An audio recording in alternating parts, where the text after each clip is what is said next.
Hello, good day. Ito, nandito tayo ngayon sa first podcast natin. And meron tayong na-invite.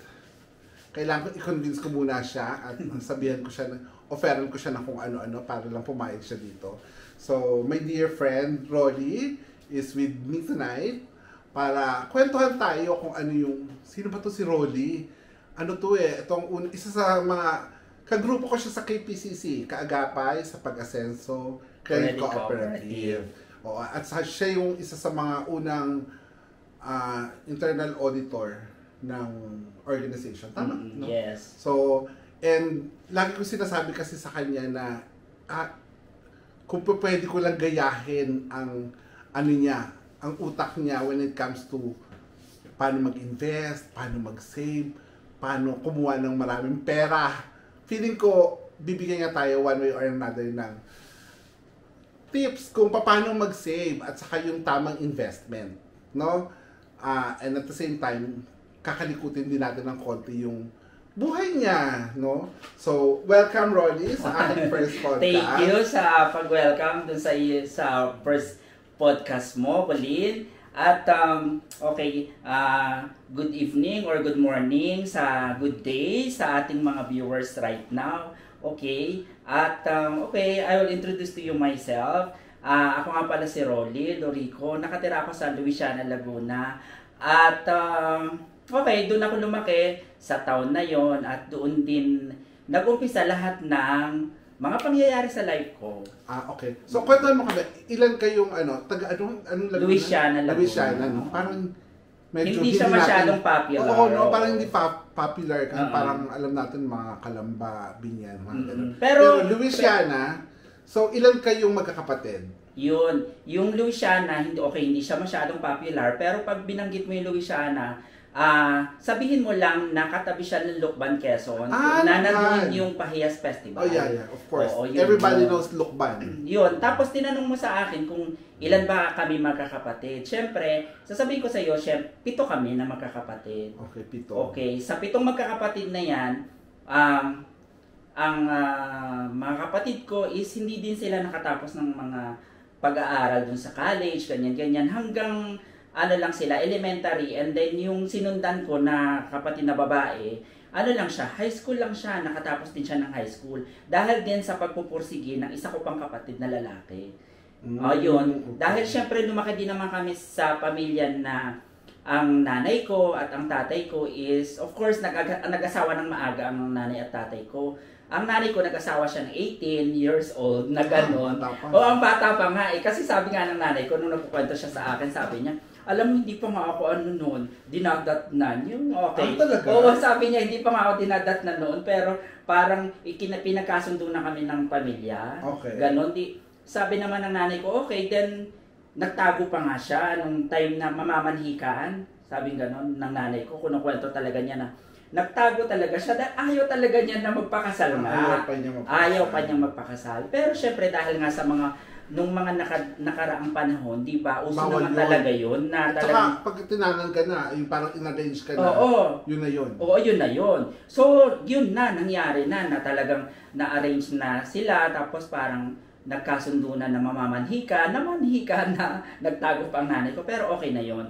Yeah, okay, nangyari na yun na namanhikan yung mga parents ng tatay ko, sa nanay ko, at yun na nga Anong kalagayan niyo sa buhay nung nung pamilya niyo? I mean, may kaya ba? In the middle? O medyo hirap ang buhay? Okay. Sa Laguna kasi, dun sa probinsya namin, halos lahat ng mga ninuno ko, farmer. Farmer. So, magsasaka sila. Tapos, syempre, ang dami din kasing magkakapatid ng pamilya. Ng pamilya ng magulang ko, ng nanay at tatay ko. Pero dun sa side ng nanay ko, medyo parang advanced na mag-isip yung pamilya nila na something like pinag-aaral yung mga anak, education. Pero dun sa side naman ng tatay ko, hindi. Parang mababa pa yung pananaw nila sa edukasyon. Ikaw, nung kabataan mo ganun, ano ang tingin mo sa edukasyon? Like, okay, yung isang pamilya ko parang medyo hindi sila masyadong fanatic ng edukasyon. Yung isa parang fanatic. Pero ikaw bilang high school at saka college, matatapos ka ng high school, Ano ang tingin mo sa edukasyon no, na parang kailangan ko ba to or hindi ko to kailangan? Hindi. Nung kasi ganito yan, nung elementary ako, mahilig talaga ako mag-aral. Okay. Kumbaga parang, syempre, medyo maganda kasi yung nagiging performance ko sa klase, sa school nung elementary ako. So, hindi naman ako belong to the top 10 or parang ganyan na average din naman ako na estudyante nung elementary. Pero, dumating yung time na, syempre, dahil nga ang aking mga magulang ay magsasaka at saka yung mga kinakain talaga namin is kinukuha lang talaga ni tatay doon sa farm. So, yung ani. Sa ani. Syempre nag-aani ng palay dahil ang mga ang ano na kasi namin, ang mga pag-aari ng mga magulang ko is sa farm na nyog at saka yung meron din kaming palayan pero hindi talaga amin. Sinasaka lang yan ng tatay ko. So ibig sabihin yung farm na yon pero sa sobrang sipag ng tatay ko, marami kaming palay na naka-stack talaga sa bahay. So, ibig sabihin, sa whole year na yan, hindi naman kami nagkukulang dun sa palay na yan. Pero yung... wala na masyadong ganyan. Oo. Pero yung mga ulam-ulam na ganyan, yun ang nagiging problema sa pang-araw-araw. Kasi nga, kung hindi ka magtanim, dahil sa farmer, kung hindi ka magtanim, wala ka rin aanihin. Tapos kung hindi ka rin marunong mamingwit or mamiwas, para sa amin mamiwas ng isda, di wala ka rin kakainin na gano'n. So parang pinagkakasya lang din ng pamilya yung pagkain namin doon sa hapagkainan dahil nga 7 kami magkakapatid. So pero ako naman, di ba parang okay, sabihin na natin na gano'n na nga ang nangyari. Dumating yung time na nag-aral na nga ako. Kasi syempre sa oras sa elementary naman, libre naman ang edukasyon na yan. Correct. At saka alam mo na ba, nung panahon ko, uso pa yung Nutriban, di ba? Okay. May mga Nutriban pa, may mga Quaker pa nga. At saka yung clean milk. Yung clean milk, yung mga ganon. Di ba naalala mo? Pipila ka dun sa minsan sa church. Di ba? Pag hindi sa school, sa church, pupunta ka sa church, tapos pipila ka para humingi ka ng mga ganon claim. Ano ba yung iba? Yung gatas nga na ganon, yung mga mais na pulbos. Parang trigo ba? May trigo, tama yung trigo nga yun. Tapos di syempre, may ganyan talaga sa school kasi di ba parang noong panahon na yun na parang ina-assume ng government na malnourished yung mga child, kaya syempre binibigyan nila ng mga ganon. So syempre, isa na ako sa malnourished by that time. So ibig sabihin, nung time na yun na elementary ako, syempre malnourished. Pero alam mo yun, yung dumating yung time na, of course, wala pa naman akong muwang sa mundo na yun hanggang sa dumating yung time na mag grade 6 na ako, ganyan. Pero may sasabihin ako sa iyo na, kumbaga parang, ito siguro magiging way din ito na magiging inspiration din ng mga viewers mo or something na, nung elementary ako, alam mo ba, kung hindi ka maniniwala, nagtrabaho na ako niyan. At grade 6? At grade 6, okay. Oo. Alam mo kung anong unang-una kong trabaho dyan? Meron kasi sa amin, doon sa probinsya namin, na nagre-repack ng mga cheese curls. Okay. Di ba yung malalaking ng cheese curls, yung nasa plastic na malalaki. Tapos i-repack mo siya sa maliit-liit, tapos parang idodosena mo siya. Nagtrabaho ako sa ganyan.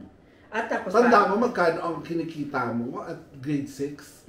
Nung kinikita ko naman, di ba nung panahon naman na yun, ay di ba parang may 25 centavos ka lang, may baon ka na, di ba? Okay. So parang ang isang dosena yata nun ay parang 5 piso, parang gano'n. 5 piso, hindi. Hindi, yung 25, parang 25 centavos hanggang sa, di pa, pag isang dosena, tapos 2 dosena, ganyan. So, syempre malaking pera na din yun, di ba? Kasi isang dosena na yun, nakapack na. Bakit mo ginagawa yun? Iniisip mo parang ang hirap ng buhay, kailangan tumulong ako. Hindi naman. Hindi, parang naisip ko kasi noon na parang nanghihingi ako ng pera sa nanay ko at saka sa tatay ko na hindi naman ako mabigyan. So parang wala silang maibigay sa akin, basta ako nagagawa. Gumawa ako ng discard dahil meron din naman akong kaklase doon sa elementary na nagre-repack din siya. Tapos sabi niya sa akin, bakit di ka sumama sa akin ganito? Para magkapera ka din. So sabi ko, maghihingi. Hindi mo nahihingi yung baon mo. Okay, fine. Tapos sabi ko, ano pa ba yung ginagawa doon? Tapos naalala ko pa, yung hindi lang yun, yung cheese curls na yun. Meron pa yung sampalok, alam mo yun, yung parang champuy ba yun? Oo, nagluluto ang nanay ko nila. Yung nilalagay doon sa kulay, yung kulay yellow na parang Oo, plastic. sampalok. Oo, yung sa sampalok. Yun, ganun, nagre-repack din ako ng ganyan. And then kumikita na ako nung time na yun ng elementary. Imagine, grade 6. Oo, grade 6. Kumikita na ako nun. Tapos parang ang baon ko nun, hindi ko na hinihingi. At saka madiskarte din naman ako nung panahon na yun. Dahil yung niriripak ko na ganyan, alam mo ba, yung pulbos ng cheese curls, di ba may pulbos yan? Oh, okay. Niriripak din namin yan, tapos binibenta namin sa school. Pero libre na yun. Kasi ano na yun parang pulbos na siya pulbos na siya. Oo. So, ibibenta din namin siya sa school para discard na din, di ba? Bukod sa kinikita mo doon sa pagre-repack, meron ka na rin na yun ba parang, yun yung start ng parang, nag-isip ka na, yun pala yung start na, di ba yung sabi nila? Entrepreneur ka na. Entrepreneur ka na. Kung ba parang, okay, nagtitinda-tinda ka na, okay, ganyan. May kumikita na akong pera, no? Oo. Kumikita na pala ako niyan. So, yun yung start na nagkaroon na ng pumasok na dyan ang marketing. Pumasok na dyan ang sales. Kasi, nagsibenta ako, syempre may sales na ako. Tapos, pumasok na ang marketing kasi ini-introduce ko yung networking ko between the classes na ito yung network ko na kailangan mabentahan ko sila. Okay. So, papasok na dun yung sales at saka yung marketing. Then, naging high school na. And okay. College, dala-dala mo to. Okay, dala-dala ko na yan, yung pagiging determinado ko at saka yung pagiging entrepreneur nung high school na. So, hanggang sa dumating yung time ng nag-high school na ako na ang nangyari naman nung high school is different na kasi if you don't mind, meron kasi sa aming probinsya na parang livelihood. Yung naggagawa ka ng bayong. Okay. Bayong yung gano'n, yung pandan leaves na ginagawa siyang bayong, yung parang lalagyan ng manok, gano'n. Yung pandan leaves. Yung pandan na malalaki yan. Pandan na nilalagay sa... Hindi yung nilalagay sa kanin. Hindi sa kanin. Pandan yun na malalaki talaga ang... Pero pandan din siya. Pandan din ang tawag sa amin noon. Walang amoy siya, pero meron din siyang, may tinik siya sa magkabilang kilid at saka sa gitna. Pero yun yung nilalala or something like wini-weave na bayong. Okay. Oo, yun yung bayong. So, yun talaga ang livelihood namin. Sa maagang murang edad namin, tinuruan na kami ng magulang namin na maggawa ng ganun. Okay. So ako personally marunong talaga ako niyan. Kasi tumutulong din naman ako sa magulang ko kahit nung elementary pa lang ako na sinabi ko sa iyo na yung pag-cheese curls ko at saka yung pagsasampalok ko is only one part of my kasi ang livelihood namin is yung bayong talaga. So marunong na talaga ako niyan. Hanggang sa dumating yung high school na parang siyempre sa kada step ng ating life or ng age natin, nag-evolve din siyempre yung mga kailangan mong gawin. Correct. So okay, nag-evolve siya. Parang siyempre may bayong sa amin, product yan. Tapos nag-evolve na yung bayong na hindi na lang sa pandan. Kumbaga parang ang ginawa na plastic bayong na lang siya. Yung plastic. Okay. So, may bayong na siya na plastic. So, ang mga kapatid ko, naglalala talaga sila ng mga plastic na bayong. And then, ang ginagawa ko, kasi ang aking hipag noon is parang nagsisipper nung mga takip ng bayong. Parang ganun, zipper. So, sabi niya sa akin, so ano ka, mag-zipper ka rin nung ganun kasi mas malaking kita dyan. Kumpara dun sa naglalala. Kasi parang naglalala ng yung bayong na pandan na. So, syempre, sabi ko okay, sige, mag-zipper ako kasi mas malaki nga naman ang kita doon. Kitaan, mas malaki na kumpara dun sa pag-cheese curls or dun sa pagsasampalok.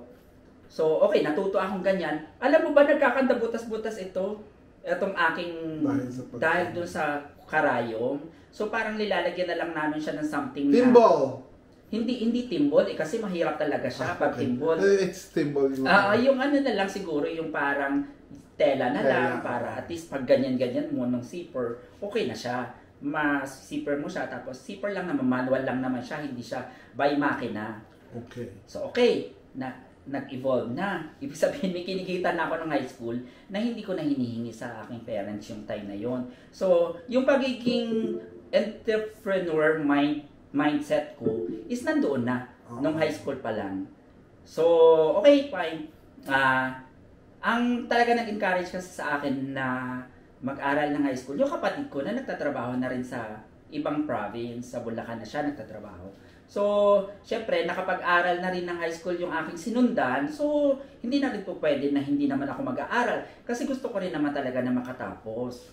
Kasi parang ang naging mindset ko kasi, gusto kong makatapos, kasi elementary pa lang, gusto ko na talaga na meron talaga akong ambisyon. Gusto ko talaga maging architect by that time. Architect ang gusto mo? Architect ang gusto ko by that time kasi mahilig ako mag-drawing. At may sasabihin ako sa iyo. Nung elementary ako, wala akong award. Pero di ba parang sa one of the chat natin, di ba naikwento ko sa inyo na ako best in embroidery. Magaling ako mag-embroidery. Okay. Hindi ko nga alam no past life ko, baka ako yung mga reyna na nag-embroidery. At least Reyna. Narinig nyo Kasi wala namang hari na nag-embroidery, di ba? Doon sa Korean novela, di ba? Old life. Old life naman yun. Past life, parang ganon. Past life. Parang naisip lang natin na ganon. Pero yung, for the sense of, okay, yung conversation, maging maganda naman yung conversation. Okay. Then, nag-ano siya, okay na. Nandun na tayo sa... Then college na. Sa high school na ako, okay na, nakapag-ano na ako. Pero, may isang tragedy na hindi natin maasahan, hindi natin inasahan, na dumating ang time, nakatapos na talaga ako ng high school. So, okay, high school. At good thing, maganda ang grade ko ng high school. Actually, from first year to third year, nasa section B ako. Pero alam naman natin nung panahon na yun na ang kinukuha lang talaga na honor is nasa section A. So, hindi ako makakalaban sa kanila sa section A. Kahit ako, top 5 ako sa section B. So, hindi ako makakalaban sa section A.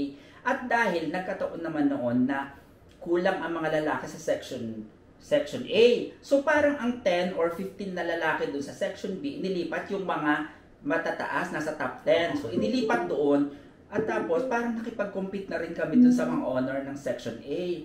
So yung good thing naman doon is hindi nga ako naging honor, nagbilong sa top 10. Pero kasi parang may nagbulong sa akin, nabilong naman ako sa top 10. Kaya lang may ka-tie up ako, hindi naman po pwedeng 2 or 3 doon sa top 10. Kaya wala nang top 10 hanggang top 9 na lang. So it's okay naman. Maganda din naman ang grade natin nung panahon na yun. At medyo nakakaangat naman tayo sa section. Kaya okay din naman siya dahil simula first year hanggang third year naman, nasa top 5 naman tayo lagi nung time na yan. Then, hanggang sa dumating yung time na, okay, nandyan na yun. High school. High school. Yung tragedy na sinasabi ko. Yung tragedy, oo. Na, ang sabi ng tatay ko is, okay, siguro, huminto ka muna. Huminto ka muna ng high school. Kasi hindi na talaga natin kaya. Hindi natin kakayanin kasi alam mo naman, wala tayong kinikita sa bukid at saka alam mo naman ang niyog, di ba? Every 3 months lang siya nag-harvest. Tapos yung mga palay, ano din siya, yung mahirap din, talagang mahirap din dahil sa dami din naman namin na pamilya, di ba? So parang sabi ko, okay, parang nawalan na talaga ako ng pag-asa. Sabi ng tatay, okay, sumama ka na lang sa akin sa pagpa-farm. So doon ako natuto na, alam mo yon, yung magniyog. Marunong ka mag-ganon? Oo, nagniyog ako, yung parang yung di ba ibababa yung nyog tapos tatapasan mo siya. Actually hindi ko talent talaga yung magtapas, pero magbiyak ng nyog talent ko yan, tsaka magkopra at tsaka maglukad, yung maglukad ng nyog talent ko yan. Lukad yung parang tinatanggal yun. Tinatanggal yun yung tama ba? Oo, yung yung laman ng nyog doon sa bao. Tapos yung isa yung yung may mata ganon, tapos gaganon. Yun, magtapas. Magtapas siya. Magtapas yun. Yung parang may paganon, tapos matalas yun. Tapos yung parang buko, gaganon mo siya. Aalisin mo yung bunot nun, yung tapas. Yun. Tama ka. Yun. Doon, nag-ano din ako dyan. Isa din ako sa kasama ng tatay ko sa mga gabi na gano'n. So grabe ka naman maka-tragedy? Pinagtapas ka lang? Hindi yun yung tragedy. Okay, so the tragedy Hindi yung tragedy. Wala pa yung tragedy. Kumbaga parang natutunan ko na yun. Okay. In the long run, natutunan ko na siya. At saka yung mag-ani ng palay, natutunan ko na siya. Okay, fine. Ito yung tragedy. Ang sabi sa akin ng tatay, nung time na yun na, siguro sa susunod na taon, mag-aral ka na. Okay. Kumbaga, promise. one day lang. Oo. 1 year lang na ano. Oo, 1 year lang naman na no? mag-stop ako. So, sabi ko, ay, may pag-asa, okay. Kasi nakikita ni tatay na dinadala ko rin yung mga libro ko. Ano yung pag-graduate mo ng high school? Oo, pagka-graduate. Okay. Parang after ng graduation mo ng high school, sabi niya sa'yo, huwag ka munang Oo, hindi ka muna mag-aaral for tapos this year. Tapos pinangakuha ka niya na next year. Next year na lang, baka kaya natin na. Ay, dumating yung half of the year na wala, na matay si tatay. Yun yung tragedy. Na parang sabi ko, ay, wala na talaga akong pag-asa. Paano pa naman ako magka-college? Ay, ang inaasahan ko lang, yung consent ni tatay at saka ni nanay na makapag-aral ako. Kasi pwede naman ako matulungan ng mga kapatid ko by that time. So, okay, fine. Sabi ko, sige, magsaka na lang. Ay, namatay na si tatay, di parang wala na. Pero, ano pumasok sa isip mo na parang, paano yan? Oo, tapos parang pumasok sa isip ko, paano yan? Parang lahat ng opportunity ko nawala na. Pero alam mo, hindi ako na pinanghinaan ng loob by that time. Anong nangyari? Hindi. Share us. Kasi, okay, fine. Siyempre, hindi na natin maiisip dyan na lagi may trust tayo kay God, di ba? Yun, hindi talaga mawawala sa atin yan. Kasi pinalaki naman tayo ng magulang natin na meron tayong trust kay Lord. Kung ano man yung gusto natin, kung na maabot, basta mag-trust ka lang na pwede mo namang maabot yun, mag-pray ka lang, okay lang. At sipag, syempre. Sipag, di ba? Yun lang naman. Tapos sabi ng ano ko, ng nanay ko, di ba? Ang nanay ko noon, by that time, marunong na siyang magpaanak. Experience midwife ng nanay ko. Okay, nagpaalam ako sa nanay. Sabi ko sa nanay na, payagan mo naman ako na lumuwas ng Maynila, sumama ako dun sa kuya ko para magtrabaho na din. Nay, ayoko po talaga magsaka. Sabi kong ganun. Parang hindi ko po talaga kaya na magsasaka lang ako, tapos mag-uulan ng kalabaw, ganyan. Magtapas. Magniyog, parang ganun. Parang hindi ko po kaya, nanay, na yung ako lang, tapos wala na si tatay, tapos parang hindi ko rin kaya na parang may stuck lang yung utak ko sa ganyan, sa pagpa-farm. Hindi ko naman po minamasama yung pagpa-farm dahil talent po naman yan. Pero kanya-kanya naman tayong talent kung saan ka... Pero hindi siguro dapat maintindihan ng viewers is that at the early age, minsan may mga ganun kabataan siguro na pag sinabi ng parents nila na wala tayong means para pag-aralin ka. And it's okay. Wala na. Tapos na. Akala nila yun na yun. Pero isipin mo at the age of, you're probably 16 by that 16 by that. No, syempre iniisip mo na parang, okay. So nawala yung tatay ko, nawala na yung magpapaaral sa akin. Pero hindi eh. Hindi ko alam kung saan ang galing yung lakas ng loob mo na, ay hindi na kahit ayaw nyo, kahit wala kayong means, gagawa ako ng paraan. Oo, yun.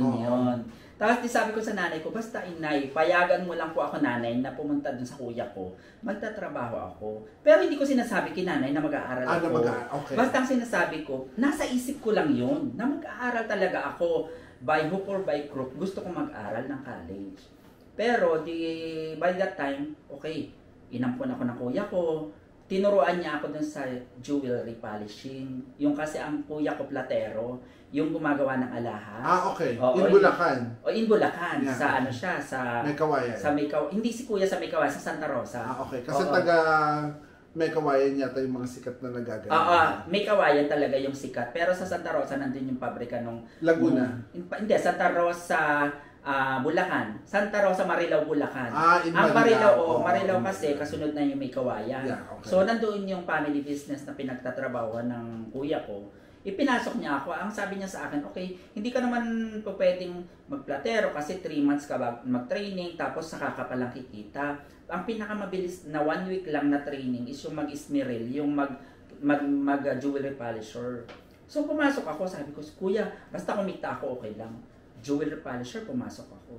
Okay, then, natapos yung 1 taon. Natapos yung kasi November yun namatay si tatay, November, December, January, February, June pa naman ang pasukan. Tapos parang nagkaroon ako ng pera, tapos parang sabi ko, okay, then sabi ko, kailangan ko na mag-aral. Sinabihan ko si kuya na, kuya, baka naman pwede akong mag-aral kasi nakikita ko yung mga kasama ko, nag-aaral siya eh. Tapos, paalam ka kay kuya yung amo namin, yung kuya ading namin. Sabi ko, paalam ako. Tapos sabi niya, hindi daw po pwede. Kasi meron ng mga nag-aaral na ganyan na hindi nakaka-focus doon sa trabaho na nag-a-absent. Minsan, ganyan dahil na may mga exam. Ganyan. So, parang another, yung ano na naman, struggle na naman. Sabi ko, paano, ano pa? Tapos sabi ko, my God, wala na. Ang dami ng opportunity na gusto ko, may pera na ako, nakaipon, may pan-tuition na ako. Kasi, kaya naman sagutin nila kuya yung mga, halimbawa yung pagbigay-bigay sa akin ng baon, ganyan. Kung makakapasa naman ako na exam or something. Tapos by that time, parang nawala na rin ako. Pero ang ate ko kasi, nananahi siya. Okay. Pero nananahi siya. Siya naman ang nag-offer sa akin. Sabi niya sa akin, pumunta ka dito sa akin. Tulungan mo ako na magtabas kasi master cutter ang ate ko dun sa RTW.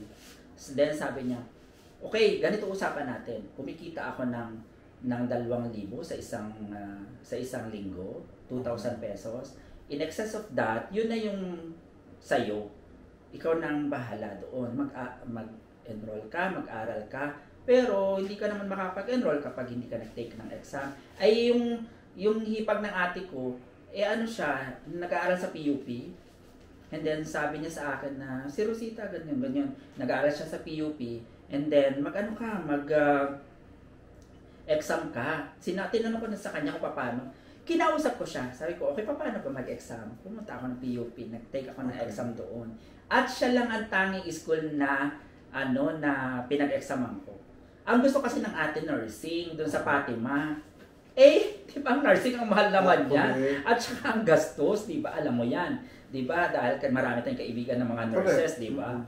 So, alam mo na yung mga nurses, mostly, ang mga nag-aaral sa nursing is may kaya or middle family na kaya nilang tustusan yung gastos ng pamilya. Ang ate ko naman hindi. Kumbaga parang lang siya, master cutter lang siya, kumikita siya, ganyan.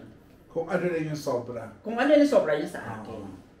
Nag-take ako na exam, isa ng school ang in-examan ko. Ang nakakatawa pa niyan, nung lumabas na ang result, wala ako, hindi ako pinadala ng nakapasa ako talaga sa school. Paano mo nalaman? Wala talaga. Parang gumuho na naman yung mundo ko dahil hindi na naman ako makakapag-aral. Parang full-time na naman ako sa pag-help dun sa kapatid ko. Sa pagtatabas.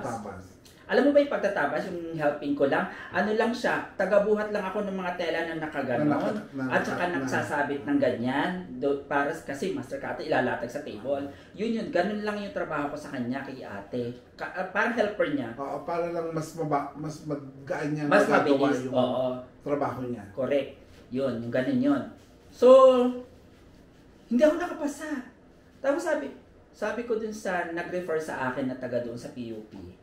Sabi niya, baka naman waiting list ka lang kasi yung course na kinuha mo is hindi nag-fit doon sa grade na nakuha mo. Pumunta ka sa school at tingnan mo sa bulletin board kung baka nandoon yung pangalan mo. Okay, pumunta ako. Nakita ko naka-waiting list pala ako. Oo, waiting list pala ako. Tapos meron na akong date ng enrollment. Tuwang-tuwa ako nun. Pumuwi ako ng bahay. Nagsabi ako kay ate na, ate, may chance. May chance na makapasok, makapag-aral. Ayan, dumating na yon, parang okay na nakapasok ako. Pero hindi ako, di ba, alam mo naman na graduate ako ng accountancy, di ba? Pero hindi ako sa accountancy bumagsak. Sa education ako. Business education. Okay. PUP kasi, yung parang ang mga, yung parang ang mga low course nila is yung business education, office administration, yan, yung business and cooperative, ganyan. Yun yung mga low courses dun sa PUP, na yun lang yung kung pwede mong matake kapag waiting list ka. Kapag waiting list ka. Pero eventually, ay hindi naman din ko hindi ako pwede sa architecture dahil di ba ang gusto ko talaga architecture. Wala talaga sa isip ko ang accountancy dahil hindi ko naman alam ang accountancy. Wala namang masasabi sa akin kung ano yung accounting. Naririnig-rinig ko lang naman yan. Ang gusto ko lang architecture or mass comm. Yun lang ang gusto ko kasi gusto ko para na broadcast. Broadcast, yung nagbo-broadcast. KBP. Parang sa TV, ganon. yun. Tapos parang okay na. Nakapasok ako. Okay. To cut the story short, nakapasok ako ng college. Pero, during the college time, doon na, ang dami ding struggle na dumating sa buhay ko by that time. Kasi first year pa lang, di ba, nagtatrabaho ko dun sa kapatid ko, tapos parang helper niya ako. After that, ito naman kapatid ko, okay ate ha, baka mapanood mo to. Pero samaan ng loob? Hindi ito samaan ng loob. Okay. Etong ate ko naman, syempre, matagal natin siyang hiwalay sa kanyang asawa, siguro for more than 7 years na siguro or 8 years. Tapos parang syempre umibig uli siya na panibago. Normal, okay. Which is normal naman yun. Tapos parang ang sabi niya sa akin baka hindi na kita mapag-aaral, 1 taon na lang, tapos hindi ko na siguro masusuportahan yung pag-aaral mo. Baka kung ituloy mo, tuloy ka pa rin dito na ganyan, di ikaw na lang ang bahala sa mga gastos, ganyan. And then, kasi may anak siya na babae. At least may kumukup sa'yo. May kumukup sa akin. Yun naman ang importante. At saka, I'm very grateful naman doon sa kapatid ko na yun, na super talaga. 2 kapatid ko na yan, sila talaga yung nag-ampon sa akin, na talagang sila yung nagkukumbinsi sa akin na mag-aral, ganyan. At saka, sinusuportahan nila ako. Nila yung determination ko. Sige. Oo. Na gusto niya sige, pagbigyan natin. Baka naman, kasi marami din talaga nakagraduate na nagiging successful. So, after that, yung kapatid ko na yan, sabi niya, hindi na daw. Alam mo ba, after that, yung tapos na ako ng 1 year, di syempre, hahanap ako, ang bayaw ko, ginamit pa rin siya ni Lord na para mabigyan naman ako ng trabaho. Inirefer naman niya ako sa pabrika. Okay, sa pabrika. Sa pabrika naman. Sabi niya sa akin, ipapasok kita dun sa kaibigan ko na nasa pabrika siya. Ano siya? Sa CMC yun.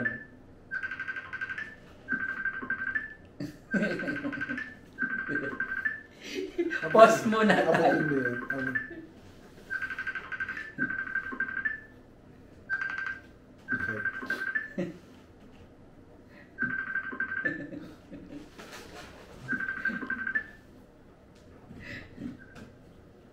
Pause muna. Okay na. Okay. Ayun, di ibig sabihin parang ano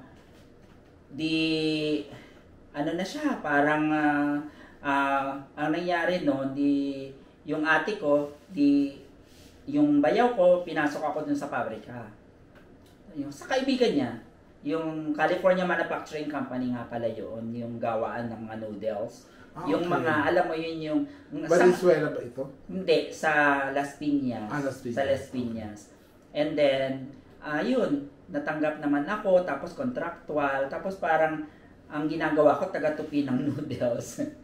Talaga? Oo, taga-tupi, tapos taga-hagis dun sa mga tray. Kasi siyempre, piniprito siya yung noodles, di ba?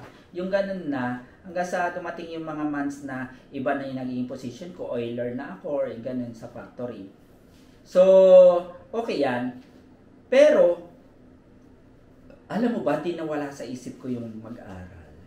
Kahit pinagbawalan ako nung nagpasok sa pabrika. Sa pabrika. Bawal. Oo, sabi sa akin, bawal kang mag-aaral ha. Sabi niya ganun. O sabi ko, okay po, basta okay lang ako. Opo. Basta makapagtrabaho lang naman ako. Pero, ang galing din kasi 'di ba, sabi ng gano'n, if there's a will, there's a way. There's a way. Okay, fine. Alam mo ginawa ko? Dahil sa pang-araw, pang-gabi yung shifting, 2 lang naman ang shifting niya. Kinuntsaba ko ang shifting ng pasok ka. Hindi, sa araw ako nagpa-schedule ng trabaho. Sa gabi? Bali 6 to 2 yan. So sa gabi ako nag-aaral. So, kinuntsaba kong panggabi na supervisor. Sabi ko, sir, baka po pwede naman na wag nyo na akong i-assign sa shift, sa night shift. Sa day shift na lang ako. Tapos, hindi po pwede kasi ganito, baka ma-audit ako na ganyan. Pero kausapin mo si Nap, yung pang-araw na supervisor. Okay, sir, wag nyo na po akong ilagay sa shifting kasi mag-enroll po ako kasi malapit na yung pasukan. Pero konti lang naman ang subject na enroll ko, 3 lang. Kung ganun. Parang mga 9 units. 9 units lang yata yung... Kasi 3 ang isang unit. Oo, 3. Parang 9 units lang, including the ROTC at saka including na yung PE. May PE pa at saka ROTC pag Sunday at saka Saturday. So, sabi ko, baka sir, pwede mo na akong... Okay. Kinausap mo na ba yung panggabi? Tapos sabi ni Panggabi, basta pag wala kang pasok, mag-overtime ka sa gabi Okay. para hindi tayo halata. Okay. Alam mo, tingnan mo, may ginamit pa rin, di ba? True. May gumagamit at gumagamit ang paraan, ang panahon, ang Diyos gumagamit ng paraan para ma-fulfill mo yung dreams mo. Di ba? Parang ganun. Okay. Natapos din, okay, nakatapos ako ng second year, ganyan. Nagpabrika ako, 6 months. Pero alam mo, nalaman ko noon na parang, ano pala ako, parang on the list pala ako para sa probationary, pero hindi na nila tinuloy dahil alam nila na nag-aaral ako. Oo, parang probationaries na sana ako dun sa pabrika. Na parang on probation ka para maging regular. Regular na. Pero hindi na nila tinuloy yun kasi dahil nga syempre nag-aaral ako, nag-aaral naman to, tsaka hindi din niya mapu-full time yung pagtatrabaho niya. Pero ayoko naman na sa pabrika lang ako babagsak, di ba? So, kung natapos mo yung college mo, talaga na parang finally, struggle. Anong pakiramdam mo nun? Nung umattend ka ba ng graduation? Don't tell me hindi ka na naka-attend. Alin? Ng graduation? Of course, siyempre, okay, yung nakatapos ako ng second year, pero nung third year at fourth year na, yun na doon ako nag-full-time na pananahina. High-speed sower na ako. Full-time na ako kasi doon na ako kumikita talaga. Sa RTW na siya. Doon na talaga ako nakatapos. Sa RTW. Yung college, nung makatapos ako, hindi alam ni nanay na nag-aaral ako. Hanggang sa umuwi ako sa amin na the following day, graduation ko. Dala-dala ko yung toga ko. Sabi ko kay nanay, Nanay, bukas pupunta tayo sa Maynila. Bakit? Tinan mo, may dala akong toga. Gagraduate na kaya ako? Oo, di ganun. Tapos sabi niya, okay, ganun. Wala akong pera. Sabi niya ganun. Nay, hindi ko kailangan yung pera or something. Basta sumama ka lang sa akin. Saka nag-work ka na noon eh. Nagtatrabaho naman ako, di ba, na hindi mo alam ako nakakapagpadala noon sa nanay ko. It's okay. Pero it's okay naman dahil nakaka-survive naman sila kahit yun. Kasi gusto ko talaga mag-aaral. Yun, nakatapos ako, nasamahan ako ng nanay ko sa graduation, na-witness niya ako paano ako gumraduate na ganyan, na walang-wala talaga kami. Siguro, pero may pera, proud mo. Pero siguro, that time, paano mo nagawa yun? Paano nangyari, no? Oo. Super proud si nanay noon dahil, alam mo, may pera pala si nanay, 2,000 pesos lang ang pera ni nanay.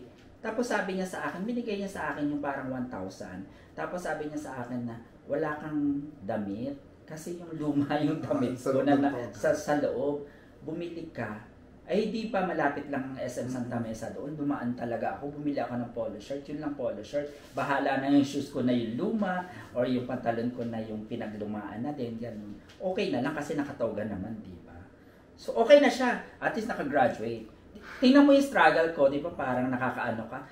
At alam mo ba, nung umuwi kami, Bulacan pa kami umuwi dun sa kuya ko kasi wala naman kami uuwi sa Manila, di ba? Inabotan ng gabi yung graduation, ganyan. Tapos pag uwi namin, sabi ko kay kuya, uuwi kami. Alam mo, ang handa ko nun, ang handa ni kuya, may soft drinks lang at saka nilagang kamote. Yung handa, nilagang kamote lang at saka yung soft drinks lang. Pinagsaluhan namin yun nila nanay. Masaya na kami dahil syempre hindi naman kami nakakaangat na pamilya. Which is, nakagraduate lang ako. Hindi siguro importante kung ano yung nasa pagkainan nyo that time eh. Oo. Pero kung ano yung na-achieve mo. Yun ang importante naman. Yun siguro yun eh, na kasama mo yung pamilya mo. Oo, correct. Ano naman ito? Ang senti naman. Medyo emotional. Ngayon mo lang kasi parang hindi ko alam yung kamote. Na yun ang ano yun. Yun yung handa, yung kamote talaga. Medyo parang sentimental at saka emotional talaga siya. Alam mo, pag nagkukwento ako nito dun sa mga iba kong mga kaibigan, naiiyak-iyak ako niyan. Pero siyempre dahil kailangan natin na encourage yung mga viewers mo na kung meron halimbawa nag-close na door sa inyo, don't think na nag-close na talaga yung door. Doon na yun. There is something na window naman na mag-open sa'yo. Sabi ng ganon, if one door shuts, there are so many windows that will be open. And yung window na yun, ang dami nag-open sa akin na window para makatapos talaga. And now, sino si Rolly? Of course.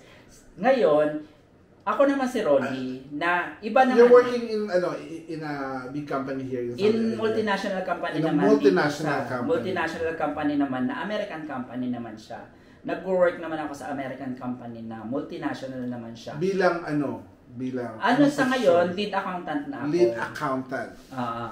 So, alam lead accountant na ako. Nakagraduate ako ng accountancy, although yung una kong course is education. Tapos transfer. Transfer na lang. Nag-transfer ako ng architecture, di ako tinanggap. Nag-transfer ako ng psychology, di ako tinanggap. Nag-transfer ako ng mass comm, di ako tinanggap. Pero pag transfer ko ng accountancy, kinuha lang yung class card ko and then in-evaluate lang nila yung grade ko. Binigyan na ako ng registration card. Okay. Kaya siguro, nag-wonder sila na, bakit si Rod yung unang kasi talagang even from the start, alam ko pag nagkikwento ka sa akin about yung pinagdaanan mo, tapos kung nasan ka na ngayon, kung magkano na yung kinikita mo ngayon, ano na ang investment mo, mapapawaw ka talaga na parang, ang simple-simple nitong tao na to, na parang, makita mo lang siya, ang simple niya, ang lakas namin makasharon sa party, pero hindi nyo alam kung magkano ang laman ng bank account niya. Yung parang gano'n, so, sino na si Rolly ngayon? At ano na huwag natin pag-usapan ng network mo, pero baka gusto mo silang sharean, paano ka nag-start na yung mag-invest? Palakihin ang network mo. Okay. Pag sa aspeto naman ng pag-i-invest, ito naman yun. Siyempre, nung kumikita na ako, siyempre nagtrabaho ako. Marami din akong mga trabaho na napasukan after ng graduation. Pero after ng graduation, hindi naman ako naghanap agad ng trabaho. Dahil nag-full-time muna ako dun sa amo ko sa pananahi ng 1 year. Kasi sabi ko, gusto ko naman makabawi sa kanila. Kasi medyo nahiya naman ako na aalisan ko agad sila. So parang full-time muna ako, tumulong-tulong ako sa mga accounting nila, pag kukwenta ng pera or something, ganyan-ganyan. Tapos hanggang sa dumating yung time na nagpaalam na rin ako sa kanila at naghanap na rin ako ng trabaho. Marami din naman ako napasukan ng mga iba-ibang trabaho. Pero dahil nga sa struggle na naman yan, kasi di ba kapag huminto ka pala ng after graduation, huminto ka pala, hindi ka naghanap ng trabaho, it's another question na naman sa interview. Ang itatanong nila, sasabihin nila na bakit after 1 year hindi ka nakahanap ng trabaho, di pa parang red flag na sa kanila yan. Pero sa akin hindi. It's okay, I can explain. Lahat. Kaya ko na ma-explain. Kung hindi nyo ako tanggapin, it's okay. To be honest, walang tumanggap sa akin na company na yung na-probationary ako. Kaya, alam mo, diskarte lang din Yung, sabi nga nila, iba yung nagagawa ng diskarte dun sa talino mo. Kung may talino ka, pero wala kang diskarte. Kung meron kang sinasabi na puro ka lang salita, pero wala kang action. Correct. Okay. But good thing is, if you have, if you speak, if you have faith, put it in action. Parang ganun. Okay. Siyempre gusto ko may action. Kailangan yan, may action. So, ang ginawa ko noon is, struggle na naman, di ba? So, ayun na. Nasa na tayo? Ano mga pinasukan mong company? Yung pinasukan mong company. Okay, fine.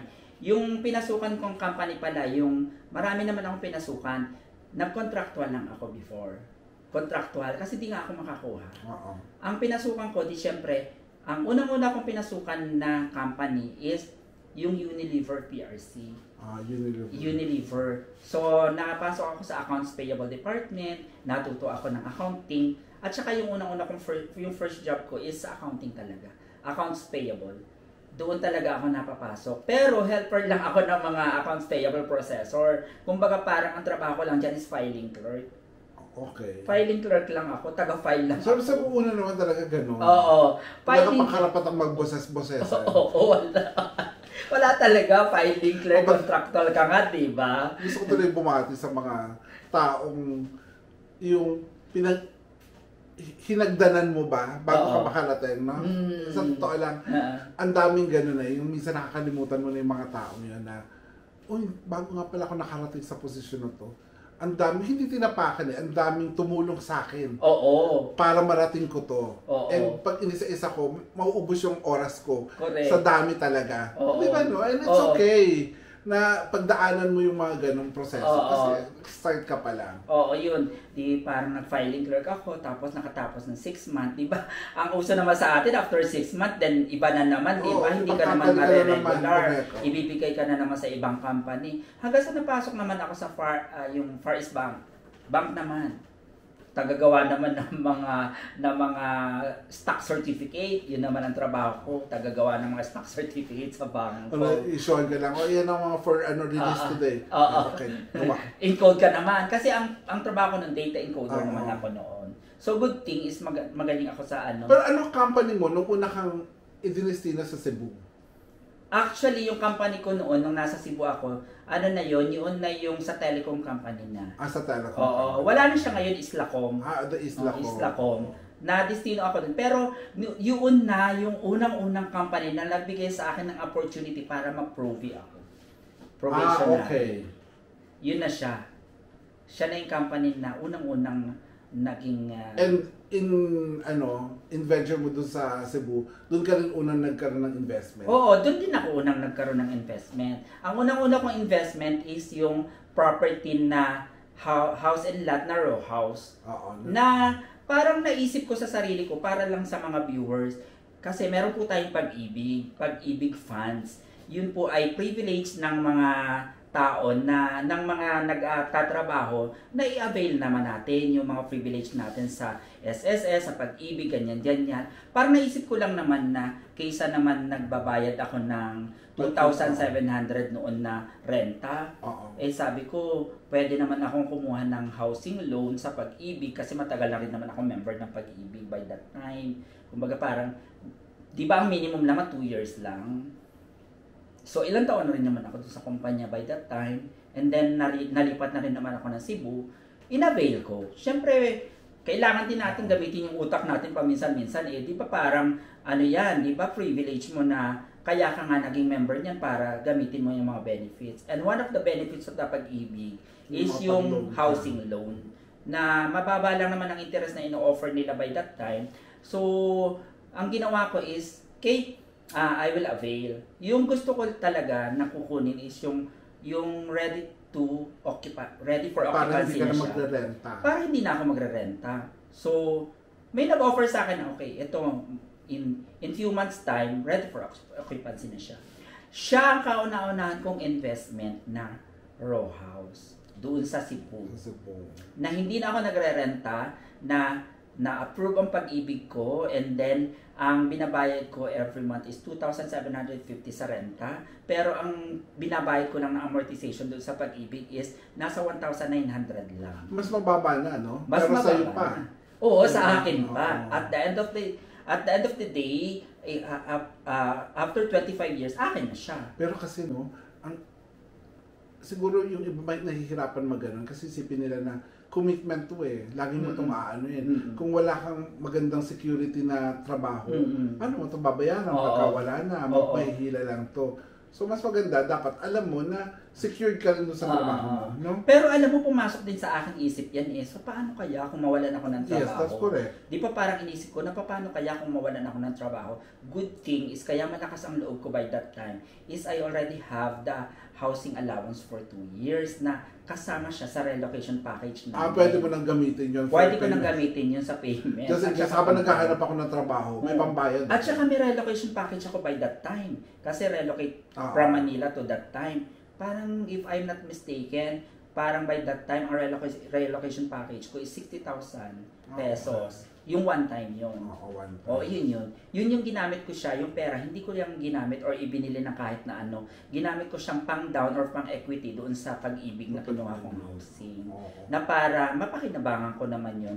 At the end of the day, yung kinikita ko at saka yung housing allowance na binibigay sa akin ng kumpanya, yun ay pinang-top up ko dun sa pambayad. And gayon, and so on, ang dami na niyang investment. Meron na siyang pa-building. Hindi naman. Hindi, diba? Yung recently na ilang milyon yun na binili niya. Na commercial, diba? Na parang monthly na lang makakatanggap ka ng pera. Sana all. Mapapasana all ka talaga na, ay, ganito na ang net worth niya ngayon. Na looking back, doon sa hirap ng pinagdaanan mo, nung kabataan mo, pinagtsagaan mo yung iba't ibang klase ng trabaho. But now, ito ka na, kumukolekta ka na lang ng pera. Di ba? Kasi oo nga, di ba parang sinasabi nga natin na, kasi di ba parang, may mga financial advisor na napag-aralan ako na, yung parang let your money work for you. Hindi ikaw yung nag-work sa money. Kumbaga parang pag hindi ka mag-iisip ng paraan na yung money talaga ang mag-work for you, wala kang kikita, wala kang ma-achieve or something. Paano yun? Let the money works for you. Of course, let the money works for you. Kapag may investment ka, for example, nag-invest ka, yung unang-unang kong property na matagal na, di ba? Yun yung unang-unang kong property. Which one? The row house? Yung row house. Okay. Nilet go ko siya. And by that time na nabenta ko na siya, it's more than triple na ang presyo niya. So, ibig sabihin, kumita na ako during the span of time. So, ibig sabihin, yung pera ko na ininvest ko doon, nung nabenta ko siya, ginamit ko siya, mas maging malaki ang pera. Lumaki pa. So, ibig sabihin, kumita ako. Tapos, syempre, hindi ko naman pababayaan na yung kinita ko doon is gagastusin ko lang for something else. Okay. Hindi mo lang pinabili ng shoes or what? What? Hindi. Binili mo ulit ng another property na naman para i-invest mo na naman siya para at the long run, kikita ka naman din doon sa property na yon. Pero ito yung dyan, ito yung minus points dyan. Isipin mo na yung property na bibilhin mo or property na i-invest mo is either gagawin mo ba siyang residential, gagawin mo ba siyang for commercial, gagawin mo ba siyang pangkabuhayan, something like that. Pag residential, okay. Don't expect na magkakaroon ka ng pera diyan. Kasi residential yan eh. Pero kapag gusto mong pagkakitaan, okay, isipin mo kung ano, yung property na yun. Pero may isa tayong pagkakamali na mga decision na hindi na unforeseen event na pagkakamaling decision na ngayon ko lang nare-realize na this is wrong. Parang hindi pala ito good investment. Parang ganun. Siyempre, in the long run, natututo ka hanggang sa dumating yung time na okay, eto pala yung mas magandang paraan ng pag-invest. Okay. I think ang dami na. Let's wrap this up, no? Kasi parang feeling ko, ang dami na natin na-discuss, pero parang feeling ko kulang pa. Oo, siguro. Ang dami pa. Some other day na lang siguro. Some part 2 kung paano pa yung pinalaki network. Kasi siguro next time, yung beachfront naman ang pag-usapan natin. Wala naman tayo yan. Meron tayo. Ano yun? What's the ano? Anong kaya yun? Yung nasa beach. Alin yun? Yung matatayo ng airport. Sa Camotes Island. Camotes Island. Masyadong ano naman yun. Meron din siya sa Camotes Island. And meron na rin siya mga condominium sa Makati. So, alam mo yun, yung bang mapapahay, sana all. Narating yung ganitong yung ganito. Kasi yung travel na, kung saan ka nagpupunta, di ba? Pag ganyan ba, pwede natin ilagay yung mga pictures mo on travel. Pero wag din natin kalimutan na yung halimbawa, yung sarili natin. Wag din natin kalimutan na you have to love yourself also. Na kailangan na alagaan mo rin yung sarili mo dahil hindi lang naman yung pag-i-invest yung kailangan natin. Siyempre, kung meron tayong mga pleasure, yung gusto natin na mag-leisure, pleasure, gusto natin na mag-travel, you have to keep something for yourself na kailangan mo mag-travel. Kasi life is too short. Hindi natin alam na baka bukas wala na tayo sa mundo and then may regret tayo na bakit hindi natin narating ang lugar na to, di ba? Yeah, thank you so much, Ronnie, and good night everyone. Thank you for watching this podcast. Kung nakarating kayo dito sa dulo na to, you might like our conversation. And doon ulit kayo, malay nyo, may part 2 tayo kay Ronnie. Thank you so much. Thank you, viewers. Thank you. Okay. Thank you.